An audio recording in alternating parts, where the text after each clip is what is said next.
Bienvenidos una vez más a otro de nuestros videos. Ahora hablaremos del elemento número 9 que se debe incluir cuando se desarrolla la factibilidad técnica de un proyecto. Sí, capital humano. Esperando sea de utilidad para ustedes, vamos allá.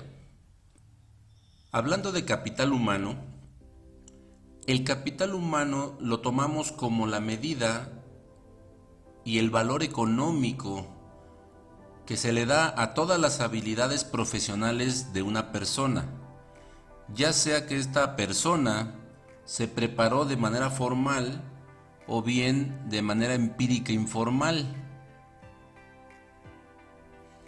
Ese capital humano del cual todas las empresas pueden disponer se calcula muy simple. Es el valor actual de todos esos beneficios que tú puedes esperar de una persona. Esos beneficios futuros que una persona te puede dar, no a ti, a tu empresa, a la empresa, dependiendo de qué tamaño de empresa estemos considerando, y todo ese potencial de trabajo que puede desarrollar con su experiencia, que puede desarrollar con el conocimiento y la capacidad que tiene esa persona. Si tú tomas ese capital humano y lo sumas al capital financiero, significa toda esa riqueza, todo ese valor que tiene la persona. ¿De acuerdo? El capital humano que todos y cada uno de nosotros tenemos, que todos y cada uno de nosotros valemos, se va reduciendo conforme avanzan los años. Sí, lo voy a decir tal cual es. Conforme envejecemos, nuestro capital humano, nuestro valor, se va reduciendo. Y entonces podríamos decir, ah, caray, ¿cómo? Se supone que la gente mayor tiene más experiencia y por lo tanto pues más valía. En este caso no es así. Mucha gente mayor o mucha gente conforme va envejeciendo se estanca, vamos a decirlo de esa manera, y deja de prepararse, deja de crear, deja de producir y simplemente empieza a caer en una inercia donde se hace una rutina del día a día y hasta ahí llegamos. Eso es muy costoso, eso es muy riesgoso y lo que hace es reducir paulatinamente tu valor, tu capital humano. ¿Qué tienes que hacer a lo largo del tiempo para conservar el capital humano? Y no solamente conservarlo, sino aumentarlo. Pues simple, tienes que seguirte preparando, tienes que seguirte educando, tienes que seguirte certificando en todas esas cosas que te van a generar posicionamiento, que te van a generar vigencia como capital humano. Entonces, todas esas habilidades que sigas desarrollando, que sigas aumentando, vamos, toda esa educación que vayas logrando con maestrías, doctorados, certificaciones profesionales tan valiosas hoy día, pues te van a mantener vigente e incluso van a aumentar ese capital humano. Técnicamente hablando, vamos, por base, el capital humano es mayor cuando más joven es una persona. ¿Por qué? Bueno, porque si esa persona que es joven, con mucha experiencia, con mucha preparación, una empresa la toma, la forma, la dirige, le da un plan de vida y carrera, pues como tiene muchos años para retribuir,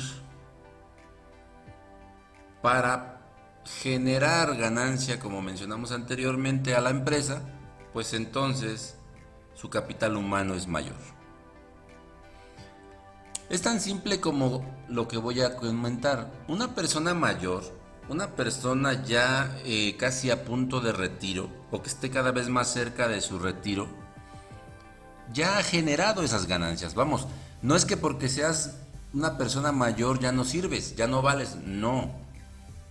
Quiere decir que una persona mayor ya tuvo todo ese lapso de tiempo para generar esas ganancias, para convertir todo su capital humano en capital económico, en valor económico, en ganancias, en dinero, pues. ¿Sabes? Entonces, simple y sencillamente, si eres joven o eres persona mayor, estás en dos momentos de vida distintos, donde uno de ellos, el mayor, ya capitalizó, ya convirtió en ingresos financieros, en ingresos económicos, todo su valor de capital humano, y la persona joven apenas lo está empezando a convertir. Por eso esa persona joven, su capital humano es más alto. Todavía no lo cambia, todavía no lo convierte en capital económico. Ahora, las personas mayores ya convirtieron y ya consumieron ese capital financiero. Otros lo han ahorrado. Y entramos en temas como de jubilación y de pensión, del cual hablaremos en otro video, donde todos y cada uno de nosotros como personas, como seres humanos, hemos transformado nuestro capital humano en capital económico. Algunos lo ahorraron, otros no.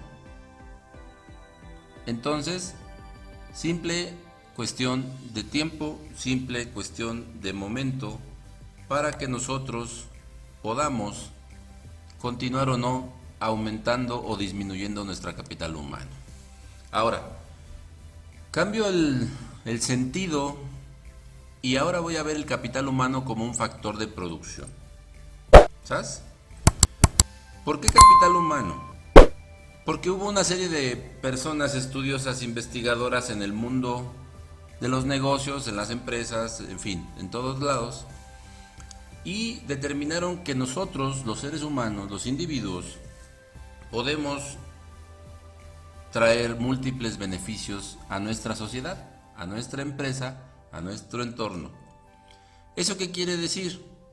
Que entonces, además de tener un capital financiero, también tenemos un capital humano, una calidad.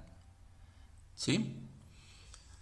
La inversión en capital humano significa una mejor productividad, una mayor productividad para toda empresa, negocio u organización.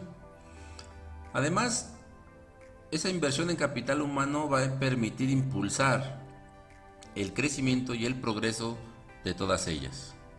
Si todos y cada uno de nosotros invertimos en ese capital humano, podemos obtener un sinfín de beneficios.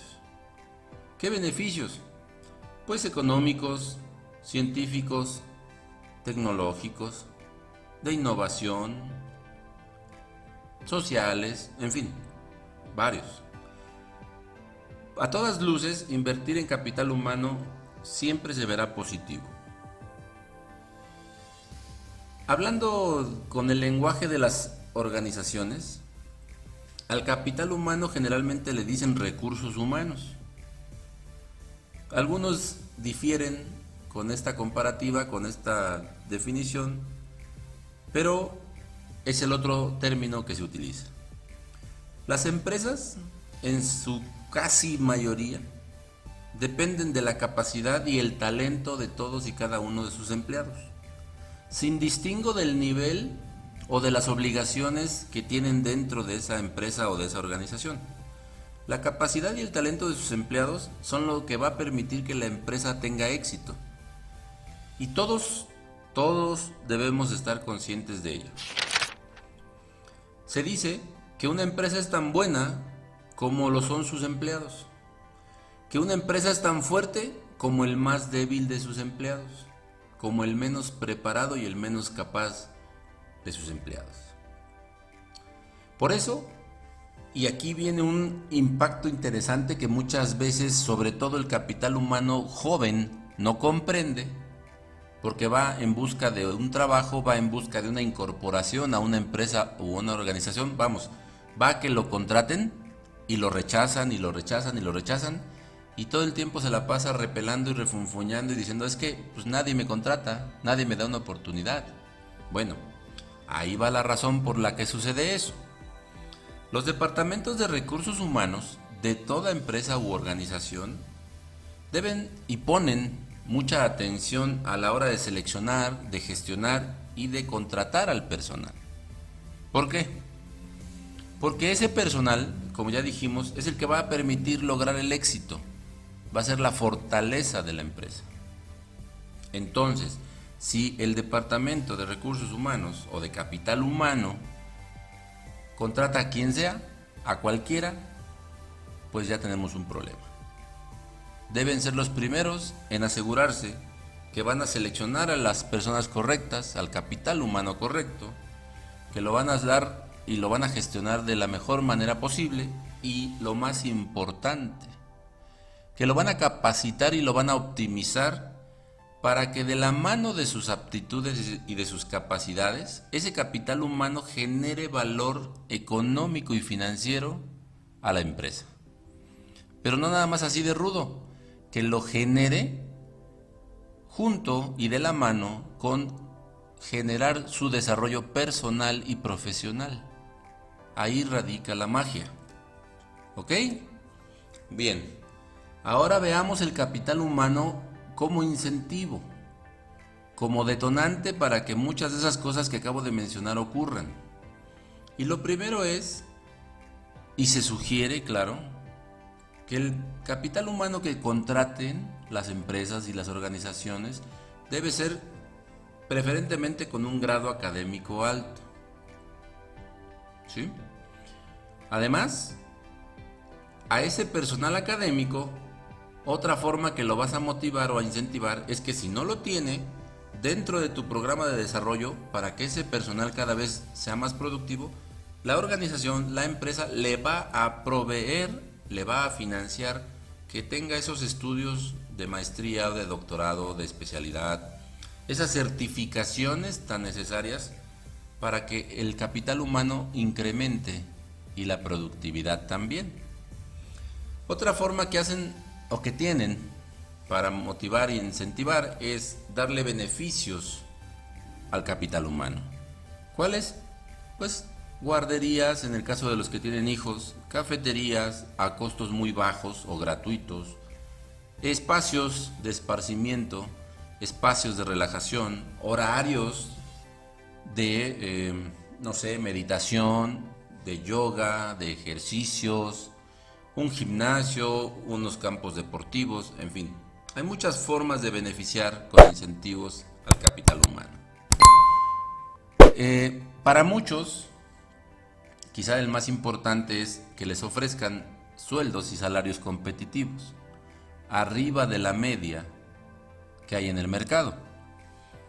Y digo para la gran mayoría porque aún hoy hay gente que acepta colaborar, hay capital humano que se integra a las organizaciones y a las empresas a cambio de otros valores que no son necesariamente el salario. Otro incentivo es generar, generar, darle la oportunidad a esos empleados, a ese capital humano, de que genere nuevas ideas, nuevos proyectos, que innove dentro de la empresa o de la organización. De ser el caso y de resultar positivo ese proyecto, esa oportunidad, ganan todos. Gana la empresa, gana el capital humano, ganan los empleados y todos se benefician. Eso motiva a los empleados y motiva al capital humano.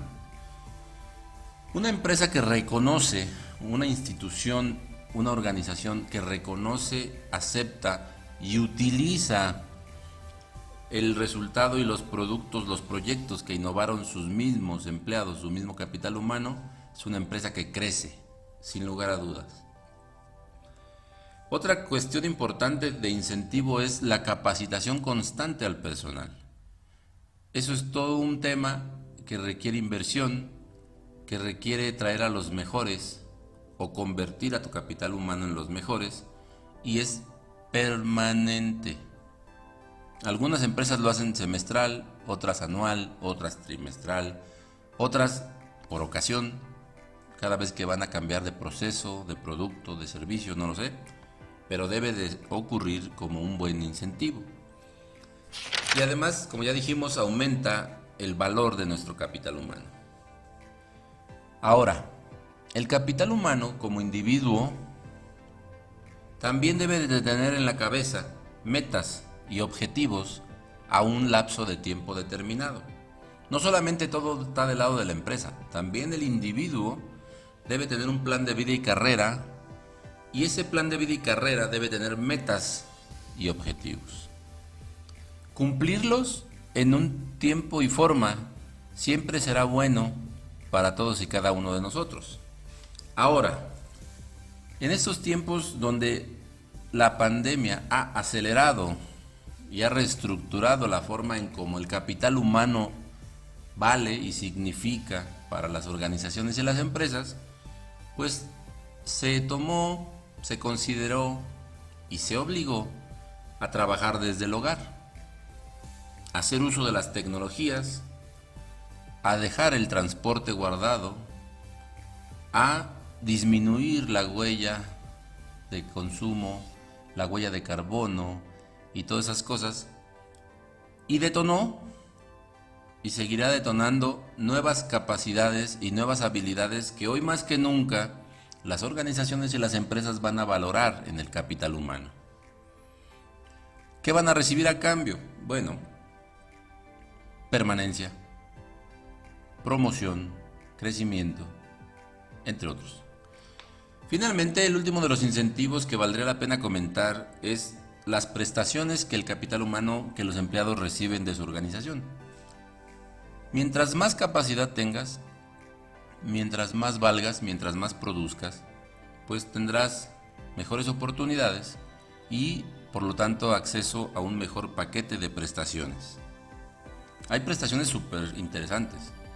Préstamos de auto, sin intereses, préstamos para casa, pago de colegiaturas de los hijos, paquetes escolares, paquetes culturales, paquetes deportivos, en fin. Hay mucho. Una última forma de ver al capital humano y que se diferencia un poco de todo lo que he plasmado anteriormente es cuando se involucra en un emprendimiento. Ya sea que inicia, que funda el emprendimiento, o que se vuelve socio fundador del emprendimiento, o que simplemente se incorpora como colaborador a un emprendimiento. Ese emprendimiento, ese equipo, ese grupo de personas tiene factores comunes como la motivación. Para que todos ellos, no sé cuántos, los que lo conformen, creen ese emprendimiento, deben ser un equipo motivado. ¿Por qué? Porque esa motivación es la que impulsa, la que cambia la vida económica del emprendimiento. ¿Por qué? Porque el equipo motivado desarrolla todo su potencial, pone todo en la mesa, le echa todo el power y va a lograr sin lugar a dudas que el emprendimiento despegue y genere las ganancias, el posicionamiento que necesita. Otro componente tan importante o más que el sueldo que vas a ganar en un emprendimiento, porque sí, todos necesitamos un sueldo, claro, es la pertenencia a un proyecto. Recordemos que como seres humanos, como capital humano, todos necesitamos pertenencia. ¿A qué? Pues a un club, ya sea de inversionistas, de coleccionistas, de deportistas, de lo que tú quieras. Pero todos los seres humanos necesitamos pertenencia. En este caso, la pertenencia se orienta a un proyecto. Y esa pertenencia al proyecto se llama emprendimiento. Y mientras más te sientas parte de ese proyecto, más te sientas parte de ese emprendimiento, entonces vas a poner todo tu potencial al servicio de ese emprendimiento y de tu equipo de trabajo. Y por lo tanto seguirá creciendo la motivación. ¿Por qué lo diferencio? Pues fácil. Porque cuando tú te involucras en un emprendimiento, tomas la decisión, generalmente lo haces basado en dos cosas. Una, tu experiencia. Tu experiencia profesional, tu experiencia de vida, en fin, tu experiencia. Y otro, en el conocimiento empírico. Sí, en el informal. Ojo con lo que estoy diciendo. A lo largo de todos los países de habla hispana, España, Latinoamérica y así, las dos razones que más impulsan a una persona, a un capital humano a emprender, es la experiencia adquirida de manera profesional o de manera personal, y dos, el conocimiento empírico informal. Sí. Estoy diciéndoles que generalmente las personas que tienen estudios, altos estudios, son las más temerosas a emprender. Y aquí es un factor importante a considerar. En Latinoamérica necesitamos, nos urge, en España también, incluso todos los países de habla hispana nos urge tener más arrojo, más impulso, más autoestima para emprender. La gran masa crítica quiere terminar una carrera, una preparación profesional e irse a trabajar a una transnacional, a una empresa importante. ¿Y cuándo entonces emprenden? Según los indicadores en Latinoamérica, los emprendedores llegan a los 44 años.